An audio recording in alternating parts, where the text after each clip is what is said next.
Welcome back into the Sports Source. This segment of our show brought to you by Madisonville Marine.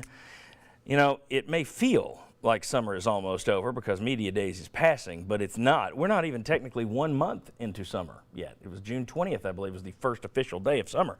That means plenty of time for you to hit the area lakes in a new or used pontoon boat from Madisonville Marine. More brands than any other dealer, Madisonville Marine. All right, very quick as we move through this. You had our thoughts go out to what's going on in Baton Rouge, but obviously that's thrown our timing off a little bit.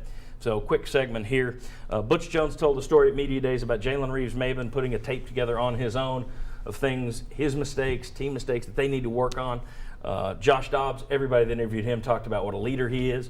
Alvin Kamara, when he was brought up, Butch Jones said, oh, he's a team leader, the guy, second chance team leader.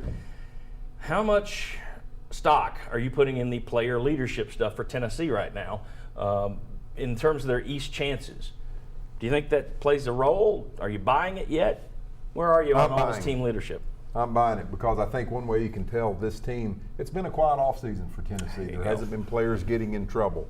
So I think the team leadership thing is real. I'm buying into it. Yeah, I buy into it too. And I think that's why I'm not worried about this team in terms of getting ahead of itself and being overconfident with all the hype in that conversation. They especially Jalen Reeves-Maybin, I think he's the best leader of the bunch. Yeah, I buy the leadership as well. Cam Sutton said the thing that he likes most about the team is how close they are. I don't know how much of an advantage it is, but as you're dealing with the hype train as it rolls through Knoxville, you have veterans that can handle it. Yep.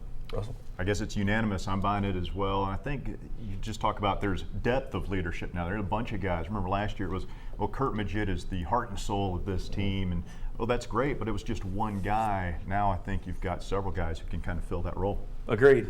Bob stole my line. You haven't had much action on the police blotter, and that's a good sign. Knock on wood. But the other thing, Tennessee's going to lose a game this year. I hate to, I'm sure there are people going, no, they want 15-0. Tennessee will lose at some point, and just as you're saying, you think that the leadership will help them handle the hype. I think you've already seen under Butch Jones, they don't go off the cliff. They continue to fight and turn things around. So I think with this leadership, you're probably going to be able to withstand a loss and not let it turn into 5. So when we come back, a quick game. We've only played this once before. Can you believe it? Some unbelievable stories out there. We'll ask the guys if they can believe it. Still more to come later on the Sports Source. We're going to talk about, people are wondering, is Tennessee going to honor Pat Summitt on any of the uniforms this year? Should they? We'll come back, talk about it.